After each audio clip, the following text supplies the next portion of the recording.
ایک مرتبہ سورہ الحمد اور 3 مرتبہ سورہ توحید کی تلاوت فرما کر مرحوم و مغفور جناب سید مظاہر عباس رضوی ابن سید ابو حسن رضوی و مرحومہ و مغفورہ سیدہ حسینی بیگم بنت سید اولاد حسین مرحوم کی روح کو ایصال فرما دیجیے۔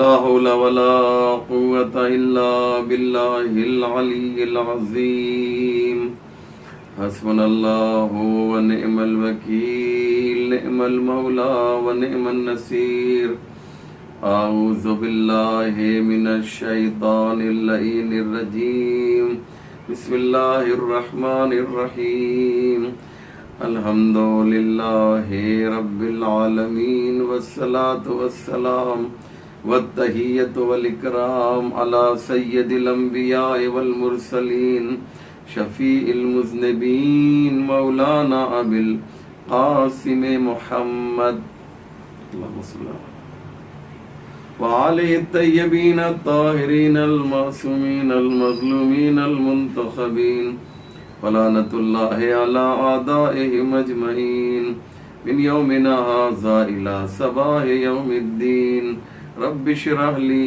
صدری ویسر لی امری واحلل عقدۃ من لسانی یفقهوا قولی اما بعد فقد قال اللہ سبحانہ تبارک و تعالی بسم اللہ الرحمن الرحیم الحمد للہ رب العالمین۔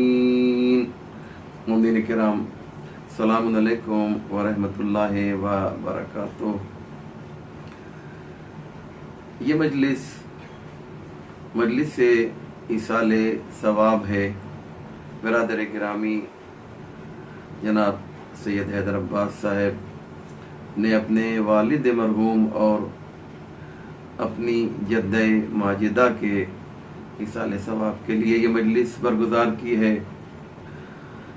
اور میرے بہت ہی محترم اور عزیز دوست اور بھائی مولانا سید فیاض حسین صاحب ان کے مظاہر صاحب کے داماد ہیں۔ حیدر عباس صاحب کی جو عرفیت ہے وہ اس حقیر کا نام جو ہے وہ ان کی عرفیت ہے۔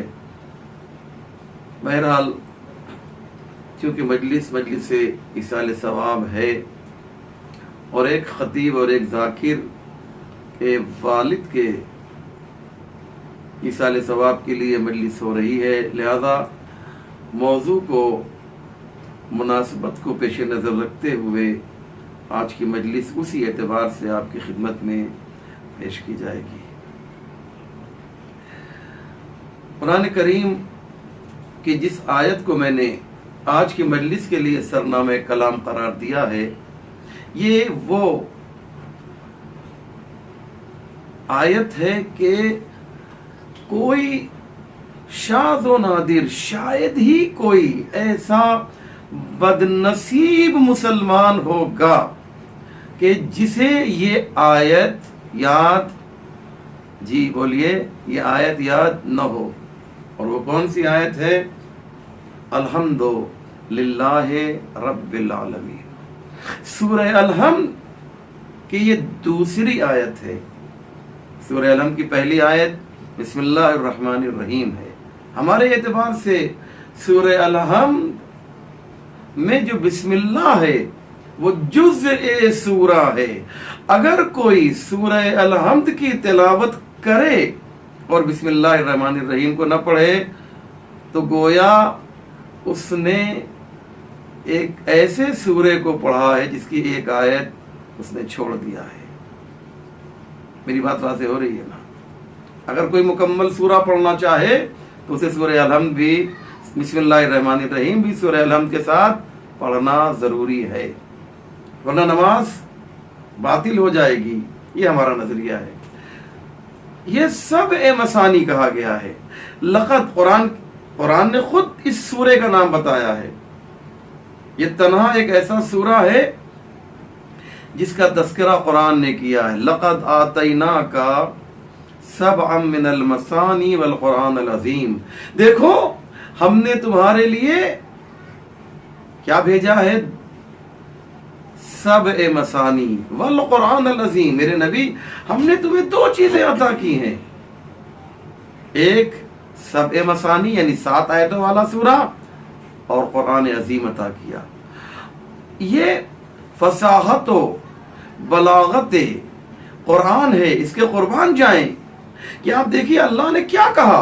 پروردگار آواز دے رہا ہے دیکھو ہم نے تمہیں میرے نبی تمہیں سورہ الحمد عطا کیا اور قرآن عطا کیا.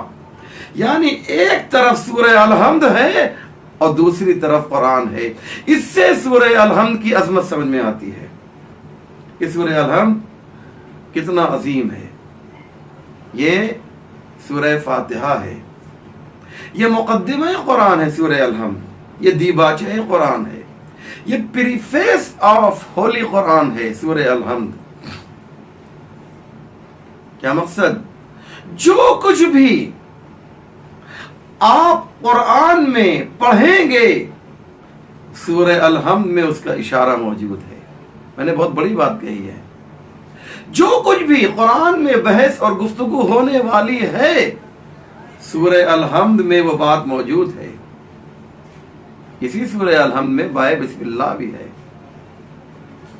اسی سورہ الحمد میں اللہ نے اپنی توحید کا تذکرہ کیا اور آخر تک ایک ایک اہم موضوع کو بیان کیا ہے. میں نے سورہ الحمد کے اوپر 10 تقریریں کی ہیں جو انٹرنیٹ پر اویلیبل ہے اور اس میں یہ تمام باتیں بیان کی ہیں. میں ان باتوں کو دہراؤں گا نہیں. اگر کسی کو دیکھنا ہے تو میرے نام سے مولانا اسلم رضوی تفسیر سورہ الحمد آپ جب سرچ کریں گے تو یوٹیوب پہ آپ کو مل جائے گا. یہ باتیں اپنی جگہ پر. اب آئیے اس آیت کے بارے میں گفتگو کروں. الحمدللہ رب العالمین. ساری تعریف اللہ کے لیے ہے جو رب العالمین ہے، عالمین کا رب ہے. الحمد یہ الف لام میں استغراق حقیقی ہے. یعنی کیا مقصد؟ یعنی جتنی تعریف ذہن انسانی میں آ سکتی ہے وہ سب اللہ کے لیے ہے. اللہ کے علاوہ کسی کی تعریف ممکن ہی نہیں ہے. بلکہ ایک عظیم عالم کا جملہ میں پیش کروں کہ جو بھی تم تعریف کرو گے وہ سب کے سب اللہ کی تعریف ہوگی. آپ کوئی بھی تعریف کیجئے، آپ کہیں گے یہ درخت کتنا خوبصورت ہے، تو کیا درخت کی تعریف ہو رہی ہے؟ جی نہیں، تعریف بنانے والے کی ہوگی نہ کہ بنی ہوئی چیز کی تعریف ہوگی. میں ایک مثال دے دوں تو بات واضح ہو جائے گی. میں آپ کے گھر میں گیا اور میں نے دیکھا کہ آپ کے گھر میں ایک بہت ہی خوبصورت پینٹنگ ہے جو ایک فریم میں دیوار پر لٹک رہی ہے. میں نے کہا ماشاء اللہ یہ پینٹنگ کتنی خوبصورت ہے، یہ سینری کتنی خوبصورت ہے. تو آپ شاید یہ کہیں کہ مولانا آپ اس پینٹنگ کی کیوں تعریف کر رہے ہیں؟ تعریف تو اصل میں اس کی ہے جس نے اسے بنایا ہے. بات واضح ہو رہی ہے. تعریف بنانے والے کی ہے، بنی ہوئی چیز کی تعریف نہیں ہوتی ہے. یہ انسان کتنا عقل مند ہے کہ زمین سے بلند ہو کر ہوا میں آیا، ہوا سے بلند ہو کر فضا میں آیا، فضا سے بلند ہو کر خلا میں آیا، خلا سے بلند ہو کر کبھی چاند پر گیا، کبھی مارس اور مریخ پر گیا. تو یہ تعریف انسان کی ہے؟ نہیں، تعریف انسان کی نہیں، بلکہ تعریف خالق انسان کی ہے. بشر کی تعریف نہیں ہے، خالق بشر کی تعریف ہے. ہم اسی لیے ہمیشہ کہتے ہیں کہ اہل بیت علیہ السلام کی اپنی مجلسوں میں خوب تعریف کرو، مولا علی کی خوب تعریف کرو، زینوا مجالسکم بذکر علی ابن ابی طالب، اپنی مجلسوں کو زینت دو علی ابن ابی طالب کے ذکر سے. تو کیا یہ واقعاً علی کا ذکر ہو رہا ہے؟ نہیں. جتنا ذکر ہم علی کا کریں گے، اہل بیت کا کریں گے، محمد مصطفیٰ کا کریں گے، حقیقت میں ذکر جو ہے وہ اللہ کا ہوگا، تعریف اللہ کی ہوگی. کیوں؟ اس لیے کہ جب ہم یہ کہیں گے اہل بیت ایسے ہیں تو دنیا یہ سمجھے گی کہ جب اہل بیت ایسے ہیں تو جو ان کا خالق پروردگار ہے وہ کیسا ہوگا. اس لیے اللہ نے کہا الحمد للہ رب العالمین، ساری تعریفیں اللہ کے لیے ہیں جو عالمین کا رب ہے. ساری تعریفیں اللہ کے لیے ہیں جو عالمین کا رب ہے. اب میں آپ سے ایک گزارش کروں گا کہ یہ بات جو میں پیش کرنے جا رہا ہوں بہت امپورٹنٹ اور بہت ہی اہم ہے، کیونکہ بانی مجلس خود ایک خطیب ایک ذاکر ہیں، لہذا مجھے بہت ہی احتیاط سے گفتگو کو کرنا ہے، اور شاید آپ کے لیے ایک میسج، ایک پیغام میری آج کی مجلس میں ہو سکے جو میں آپ کو دینا چاہتا ہوں. الحمدللہ رب العالمین. اب آئیے اسی بات کو میں اور آگے بڑھاؤں. ساری تعریف اللہ کے لیے ہے جو عالمین کا رب ہے. پروردگار نے کیا کہا؟ رب العالمین کہا ہے. یعنی پروردگار آواز دے رہا ہے کہ دیکھو میری ربوبیت کو محدود نہ کرنا، میں فقط رب المومنین نہیں ہوں، رب العالمین ہوں. میں فقط مومنین کا پالنے والا نہیں ہوں، میں عالمین کا پالنے والا ہوں. عالمین میں عالمین کسے کہا جاتا ہے؟ عالمین کسے کہتے ہیں؟ کائنات میں اللہ کے علاوہ جو کچھ بھی آپ تصور کریں وہ سب کچھ عالمین میں آتا ہے. جو کچھ بھی آپ تصور کریں وہ سب عالمین میں ہے. یہ سیارے، یہ ستارے، یہ زمین، یہ آسمان، یہ انہار، یہ اشجار، یہ بحر، یہ طیور، یہ جنات، یہ سب کے سب کہاں ہیں؟ عالمین میں آتے ہیں. یہ سب کے سب عالمین میں ہیں. اور پروردگار کیا ہے؟ رب العالمین ہے. اب یہاں پر ایک سوال کبھی کبھی جو مومن ہیں، جو اللہ والے ہیں، وہ ایک سوال کرتے ہیں کہ پروردگار موسیٰ کو دے تو بڑی اچھی بات ہے، لیکن یہ فرعون کو کیوں دیتا ہے؟ ابراہیم کو عطا کرے بڑی اچھی بات ہے، لیکن یہ نمرود کو کیوں دے رہا ہے؟ محمد مصطفیٰ کو عطا کرے اچھی بات ہے، لیکن یہ ابو لہب و ابو جہل و ابو سفیان کو کیوں دے رہا ہے؟ جانتے ہیں وجہ کیا ہے؟ وجہ یہی ہے کہ پروردگار اگر رب المومنین ہوتا تو فقط موسیٰ کو عطا کرتا، کیونکہ رب العالمین ہے اس لیے فرعون کو بھی دے رہا ہے. بہت امپورٹنٹ بات ہے. آپ کا سینکڑوں بار کا سنا ہوا واقعہ ہے، مجھے معلوم ہے. جناب موسیٰ نے اللہ سے یہی تو کہا تھا نا کہ فرعون بہت تکڑ گیا ہے، انا ربکم الاعلیٰ کہہ رہا ہے، پروردگار اس کی روزی تنگ کر دے، رسی تنگ کر دے، خود راہ راست پہ آ جائے گا. اللہ نے آواز دی موسیٰ دو چیزیں ہیں، ایک رزاقیت ہے اور دوسری بندگی ہے.